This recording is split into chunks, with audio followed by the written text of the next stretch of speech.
Nous sommes avec Géraldine Merveille, qui est une des responsables de la troupe Le Théâtre de la Lune, qui proposera au Centre culturel de Carnières, sur la place communale à Carnières, une pièce de Feydeau avec le Théâtre de la Lune. La pièce c'est Occupe-toi d'Amélie.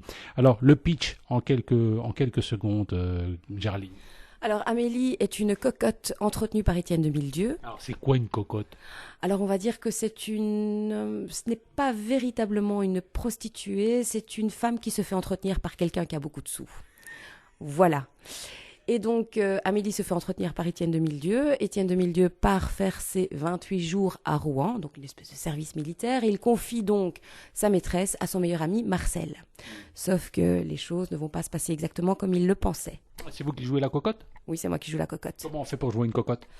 Ah ben, je ne sais pas.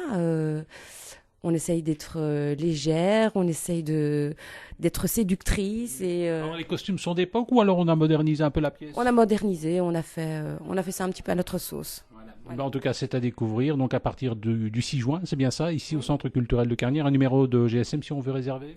Le 0477 76 38 13.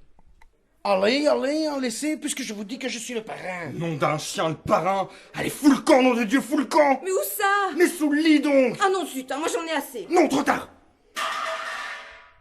Mademoiselle Amélie d'Avranches. Et dans le lit donc, ensemble. Oui, oui, oui. Eh ben, ça va bien pour une fois? Mais pas mal, mon parrain. Vous aussi, je vois. Et vous avez eu bon, hein? Oui, hein? Oh, mon parrain. Kotverdick, tu ne l'as pas encore mariée, ta femme, que tu profites déjà sûr, hein? Mon parrain, je vais vous expliquer. Je vous assure, monsieur, que... Oh là, mais qu'est-ce que ça est donc, hein? Ça est votre affaire, savez-vous? Ça est comme qui dirait une avance sur titre, hein? Tu touches avant, ça te regarde, hein? Et ça va, la jeune fiancée? Vous voyez, parrain? Oui, oui, oui. Ah, tout de même, le garnement, hein? Quand c'est que je pense que vous étiez ici innocente, donc, il y a 15 jours. Bah, comme on dit à Paris, il a vite fait de vous désoler, hein? Oh, Et monsieur d'Avranches, le papa, qu'est-ce qu'il dit, donc? Ah, il ne sait pas. Il ne faut pas lui dire. Ni à personne, hein. Surtout à personne. Allez, allez, mais qu'est-ce que tu penses, hein? Est-ce que ça est même à dire que ces choses-là? d'ailleurs, il n'y a rien, vous savez. On dormait. Oui, oui, oui. Bon, ça, je me doute. Hein. Oh, tout de même, non. Écoutez, je vous demande une fois pardon d'être entré comme ça jusque dans le lit. Moi, je ne savais pas, n'est-ce pas? Je voulais seulement faire la surprise de mon retour. Ah, le fait est que je ne m'attendais pas. Vous êtes de passage à Paris? Oui, évidemment. Espère donc. Mais ça est la surprise, justement.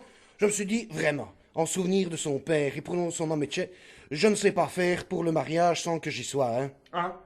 Alors je me suis arrangé, j'envoie mon fondé de pouvoir pour qu'il me remplace en Amérique, et je vais une fois le rejoindre après la noce. Que tu saisis, fisc? Hop, hop, hop. Hop, hop, hop. Tu brebelles à présent? Quoi? Bah tu brebelles, tu es bègue. Non, je dis hop, après la noce. Bah ouais, hein, comme ça, je pourrais te remettre de la main ta fortune que je suis dépositaire. Hein. Ouais, ça te plaît, ça, hein? Oh, je suis radieux.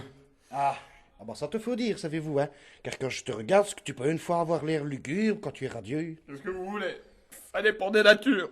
Ouais, ça je sais. J'en ai eu un comme ça, hein, quand il était joyeux. Ça a été triste. Il gémissait. Il gémissait. Ah bah là, bah vous voyez. Et il me léchait. Il me léchait. Hein? Qui? Bah, Napoléon Ier donc, mon bulldog. Oh, si vous aviez vu la gueule qu'il avait.